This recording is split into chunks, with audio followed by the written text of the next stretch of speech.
جب ہم ہی اچھے نہیں ہیں تو پھر رحمت کی چادریں تو نہیں تان دی جائیں گی ہمارے اوپر. یہ حکمران عذاب ہے ہمارے اوپر اور یہ ہمارے گناہوں کی سزا ہے. حجاج بن یوسف بصرے کا سخت گیر حاکم اپنے ہاتھ سے 70,000 لوگوں کو قتل کیا تھا.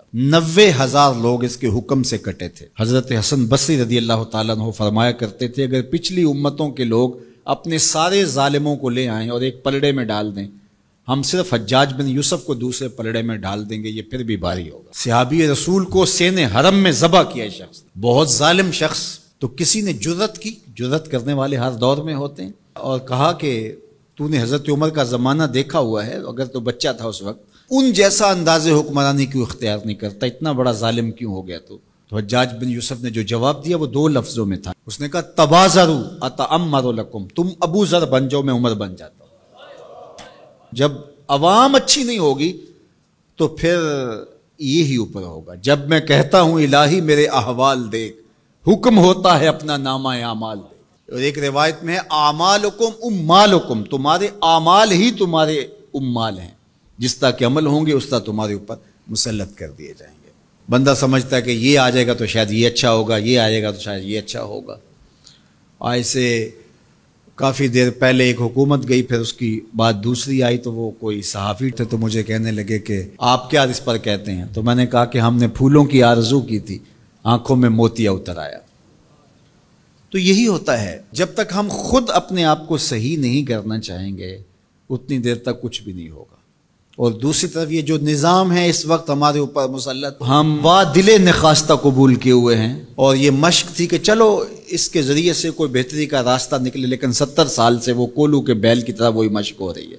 سیاستدانوں کو تو یہ مسئلہ ہے کہ جمہوریت بڑی مقدس ہوتی ہے، ہمیں تو کوئی مسئلہ نہیں ہے کہ ہم اس کے قصیدے پڑھتے پھریں. جمہوریت ہے کیا؟ اقبال نے کہا تھا کہ یہ راز ایک مرد فرنگی نے کیا فاش، ہر چند کے دانا اسے کھولا نہیں کرتے. جمہوریت ایک طرز حکومت ہے جس میں بندوں کو گنا کرتے ہیں، تولا نہیں کرتے. چاہے ایک طرف 100 گدھے ہو جائیں اور دوسری طرف جو ہیں وہ سمجھدار ترین علماء ایک طرف ہوں تو وہ گدھوں کی بات مانی جائے گی. جمہوریت تو یہی ہے نا. اور ہم صرف ملک کے معاملات کے اندر جمہوریت کی رٹ لگاتے ہیں، باقی معاملات کے اندر ہم نے کبھی جمہوریت نہیں دیکھی. جب بیٹے کا رشتہ کرنے لگتے ہیں تو گھر کے افراد کو بلا کے، رشتہ داروں کو بلا کے ووٹنگ کرواتے ہیں، یا صرف گھر کے 5-4 وہی جو صاحب رائے لوگ ہوتے ہیں وہی بیٹھ کے فیصلہ کرتے ہیں. میں اپنے اس ادارے کے اندر جو فیصلہ کرتا ہوں ووٹنگ تو نہیں کرواتا. آپ اپنی فیکٹری کے اندر جو فیصلے کر رہے ہوتے ہیں تو وہاں ووٹنگ تو نہیں کروا رہے ہوتے لوگوں کو. آپ جو بھی معاملات زندگی کے چلا رہے ہیں، رشتے کرتے ہیں بچوں کے، فیصلے کرتے ہیں، کوئی چیز خریدنی ہے، کوئی چیز بیچنی ہے، اس شعبے کے ماہرین کو بلا کے رائے لیتے ہیں،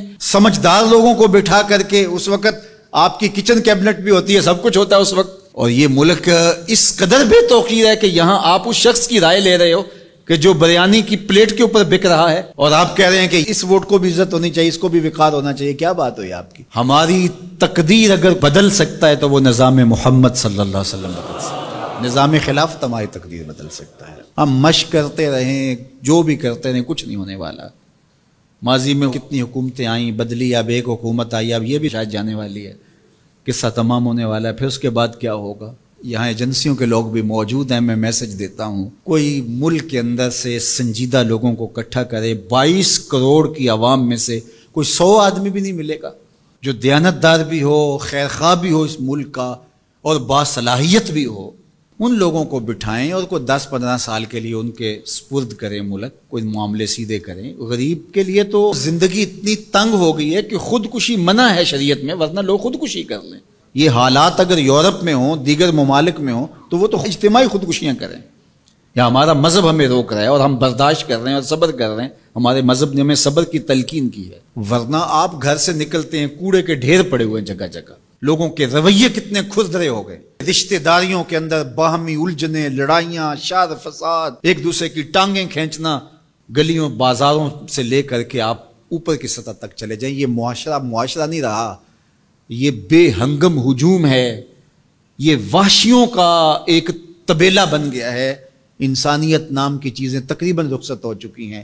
یہ زندگی گزاری نہیں جا رہی، زندگی گھسیٹی جا رہی ہے. ہم اپنی لاشیں گھسیٹ رہے ہیں. زندگی میں طمانینت، سکون نام کی کوئی چیز ہی نہیں ہے. ہر بندہ ہاتھ ملاتے ہوئے دوسرے سے ڈر رہا ہے کہ پتہ نہیں یہ میرے ساتھ کیا کرنے والا ہے. یہ تو وحشیوں کا معاشرہ ہوتا ہے، انسانوں کا معاشرہ تو نہیں ہوتا. لوگ غریب سے غریب تر ہو رہے ہیں اور چند لوگوں کے پاس دولتیں اتنی ہیں کہ ان سے شمار ہی نہیں ہو رہی. اور نفس کی کمینگی بھی ختم نہیں ہو رہی. کھا گئے لوگوں کو لوٹ کے, لوگوں کا خون چوس گئے. وہ کبھی آپ نے کوا دیکھا ہے جو بچے کے ہاتھ سے بھی روٹی چھین لیتا ہے؟